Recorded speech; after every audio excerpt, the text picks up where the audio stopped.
अंतर्राष्ट्रीय मीडिया में एक खबर की चर्चा इन दिनों तेजी से हो रही है। वो खबर यह है कि अमेरिका गल्फ कंट्रीज से अपने सैनिकों को बड़ी तादाद में हटा सकता है। अब आप सोच रहे होंगे कि आखिर इसके पीछे की हकीकत क्या है या ऐसा कैसे हुआ। आज के इस वीडियो में हम इसी पर बात करने वाले हैं। नमस्कार, मेरा नाम हेमंत कुमार है और आज हम ईरान अमेरिका युद्ध के बीच की सबसे बड़ी खबर ये कि अमेरिका गल्फ कंट्रीज से अपने सैनिक क्यों हटा रहा है, इसके पीछे की वजह क्या है, इस पर बात कर रहे हैं। क्योंकि ईरान के साथ युद्ध के बाद अमेरिका अब फारस की खाड़ी यानी कि गल्फ में अपनी सैन्य मौजूदगी कम करने पर विचार कर रहा है। वाशिंगटन पोस्ट की रिपोर्ट के मुताबिक पेंटागन ये समीक्षा कर रहा है कि क्या अब गल्फ देशों में पहले जितने अमेरिकी सैनिक रखने की जरूरत है। इसकी बड़ी वजह यह है कि युद्ध में अमेरिकी सैन्य ठिकानों को भारी नुकसान पहुंचा है।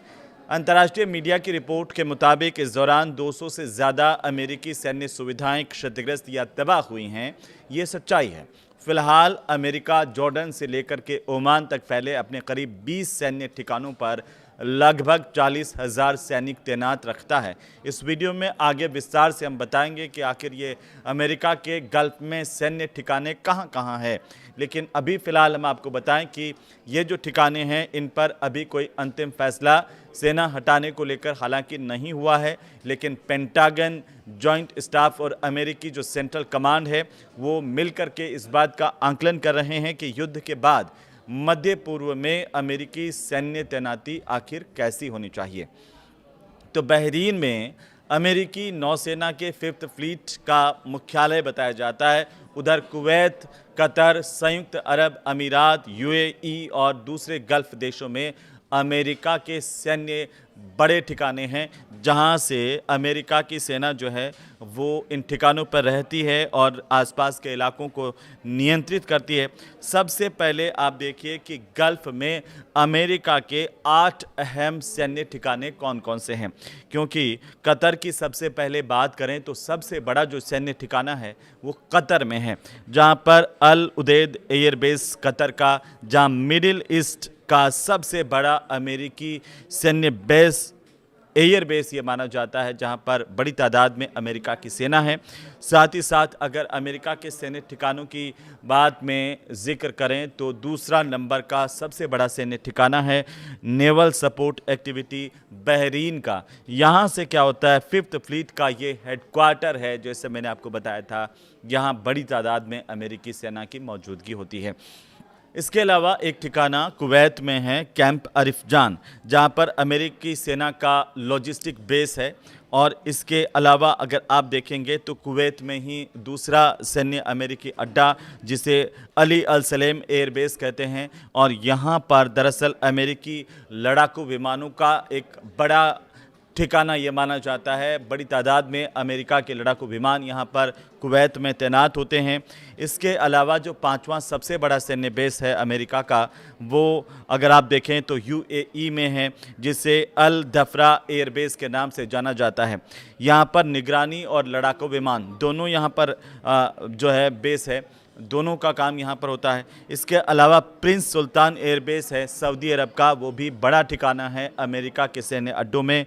इसके अलावा अगर आप जॉर्डन में देखेंगे तो यहाँ पर मुवाफ़क़ सल्ती एयरबेस है, और ये मुवाफ़क़ सल्ती एयरबेस जहाँ है अमेरिकी सैन्य अभियानों का ठिकाना है। जितने भी अमेरिकी सैन्य अभियान है वो यहाँ से संचालित किए जाते हैं। तो जाहिर सी बात है कि एक बड़ी सेना यहाँ पर अमेरिका की रहती है हरदम। इसके अलावा ओमान का भी जो सैन्य ठिकाना है अमेरिका का, वो बड़ा ठिकाना है, जहाँ पर आप देखेंगे कि मसीरा या डुकोम इसे कहते हैं, ओमान में है। यहाँ से अरब सागर तक एक रणनीतिक पहुँच जो है अमेरिका की बनती है। तो अमेरिका कई दशकों से इन सैन्य ठिकानों के जरिए मिडिल ईस्ट में अपने सैन्य अभियान चलाता रहा है और इलाके के सहयोगी देशों की सुरक्षा में मदद भी करता रहा है। यानी कि ईरान के जितने हमले हुए उसके बाद क्या अमेरिका ने अपनी रणनीति बदल दी है, इसे लेकर कई सवाल हैं और चर्चाएं भी हैं। ईरान के साथ युद्ध के दौरान अमेरिका के कई सैन्य ठिकाने मिसाइल और ड्रोन हमलों की जद में आ गए। मार्च में कुवैत में एक सैन्य ठिकाने पर आप सब ने सुना होगा कि हमले में 6 अमेरिकी सैनिकों की मौत हुई थी। एक रिपोर्ट के मुताबिक युद्ध में 200 से ज़्यादा अमेरिका के सैनिक अमेरिकी मिलिट्री फैसिलिटीज़ को नुकसान पहुंचा और इस दौरान कुल मिलाकर के 18 अमेरिकी सैनिकों की मौत होने की जानकारी अंतर्राष्ट्रीय मीडिया में भी आई। वहीं ईरान के हमलों से बचाव के लिए अमेरिकी सेना को 1000 से ज़्यादा एयर डिफेंस इंटरसेप्टर मिसाइलें दागनी पड़ी। इससे पैट्रियट और थार जैसे जो एयर डिफेंस सिस्टम है अमेरिका के, उनके मिसाइल भंडार पर दबाव बढ़ गया। कहा यह भी गया कि अमेरिका के पास थार के ये जो मिसाइल सिस्टम है उसमें भारी कमी आई है। अमेरिकी सैन्य अधिकारी ये मान रहे हैं कि भविष्य में अगर इस तरह के हमले होते हैं या इस तरह के हमलों का खतरा होता है, उसको कम करने के लिए सैनिकों और सैन्य उपकरणों की तैनाती पर उसे दोबारा विचार करना चाहिए। ये ज़रूरी भी है। सैनिकों को दूसरी जगह पर भेजने पर अमेरिका विचार कर रहा है। ये जो सब कुछ हुआ है वो दरअसल जो ईरान का युद्ध है उसकी वजह से हुआ। और इस वक्त अगर आप देखेंगे तो पेंटागन में इस समय कई प्रस्तावों पर चर्चा चल रही है। पेंटागन में क्या बातचीत हो रही है इन्हें लेकर के इस पर अलग अलग राय है लोगों की, जिनमें गल्फ देशों से कुछ सैनिक और सैन्य उपकरणों को जॉर्डन, इजराइल या सऊदी अरब के रेड सी यानी कि लाल सागर के तट के करीब तैनात करने का सुझाव भी दिया गया है। अधिकारियों का यह मानना है कि इस इलाके से ईरान की सीधी मिसाइल और ड्रोन पहुंच से अपेक्षाकृत ज़्यादा सुरक्षित हो सकते हैं। अंतर्राष्ट्रीय मीडिया की रिपोर्ट के मुताबिक हम देखें तो सैनिकों की तैनाती को लेकर ट्रंप सरकार के भीतर भी अलग अलग राय हैं, अलग अलग मत हैं, अलग अलग चर्चाएं हैं। एक पक्ष ऐसा है यहाँ पर ट्रंप सरकार में जो ये चाहता है कि अमेरिका मिडिल ईस्ट में अपनी सैन्य मौजूदगी को कम करें और संसाधनों का ज़्यादा से ज़्यादा जो इस्तेमाल है वो घरेलू सुरक्षा और चीन से मुकाबले पर किया जाना चाहिए। तो दूसरा पक्ष क्या कह रहा है? दूसरा पक्ष ये मान रहा है कि गल्फ देशों और इजराइल में मजबूत अमेरिकी सैन्य मौजूदगी को बनाए रखना बहुत ज़रूरी है ताकि इलाके में अमेरिका का प्रभाव जो है वो कायम रह सके। इजराइल में दरअसल सैन्य मौजूदगी को बढ़ाने का भी प्रस्ताव सामने आ रहा है। एक प्रस्ताव ऐसा आया जिसमें कुवैत समेत कुछ गल्फ देशों से सैनिकों और सैन्य उपकरणों को इजराइल के ओवदा के एयरबेस पर भेजने की बात भी कही गई। हालांकि इस प्रस्ताव का प्रशासन के भीतर भी विरोध हो रहा है। कुछ अधिकारियों का ये कहना है कि इजराइल में अमेरिकी सैन्य मौजूदगी के बढ़ने से संवेदनशील खुफिया जानकारी की सुरक्षा पर खतरा बढ़ सकता है।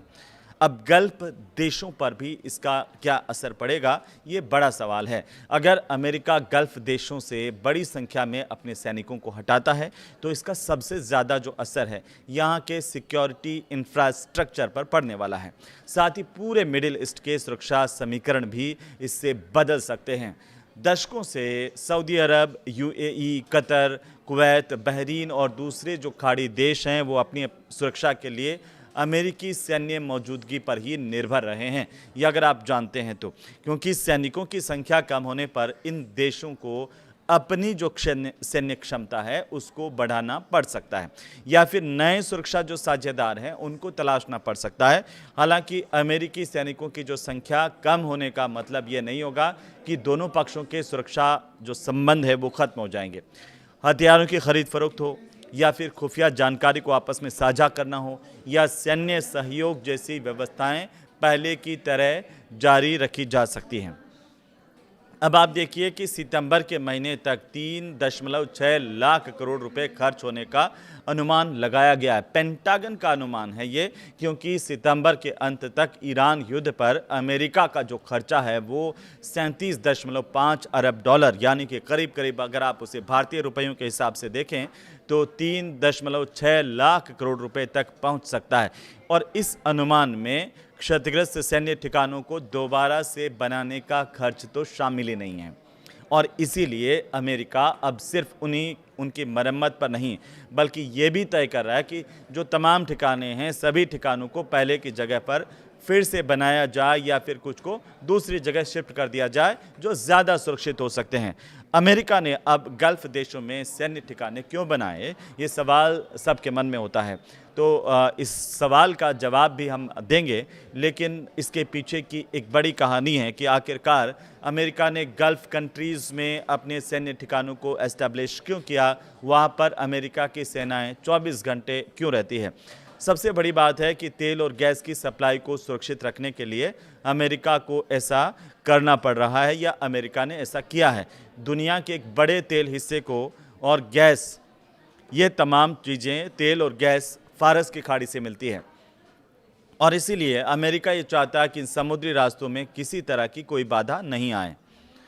दूसरी बड़ी बात है कि ईरान की जो गतिविधियां हुई हैं उन पर नज़र रखने के लिए 1979 की ईरानी क्रांति के बाद से अमेरिका और ईरान के रिश्ते जो है वो तनावपूर्ण रहे हैं। गल्फ में मौजूद सैन्य ठिकाने अमेरिका को ईरान की सैन्य गतिविधियों पर नज़र रखने में मदद करते हैं। सहयोगी देशों की सुरक्षा के लिए भी अमेरिका ने इस तरह का कदम उठाया था, क्योंकि सऊदी अरब, यूएई, कुवैत, कतर और बहरीन लंबे समय से अमेरिका के रणनीतिक साझेदार रहे हैं। अमेरिकी सैन्य ठिकाने इन देशों की सुरक्षा व्यवस्था का एक अहम हिस्सा माना जाता है। चौथा सबसे बड़ा कारण है कि मिडिल ईस्ट में सैन्य अभियानों को लेकर के भी अमेरिका इस तरह के ठिकाने एस्टेब्लिश कर चुका है, जिनमें इराक, अफगानिस्तान और आईएसआईएस के खिलाफ अभियानों में अमेरिका ने इन्हीं सैन्य ठिकानों का इस्तेमाल किया है।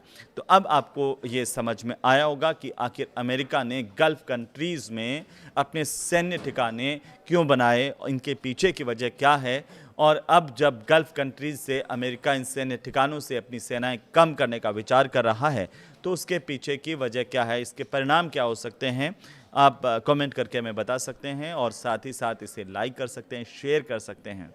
नमस्कार।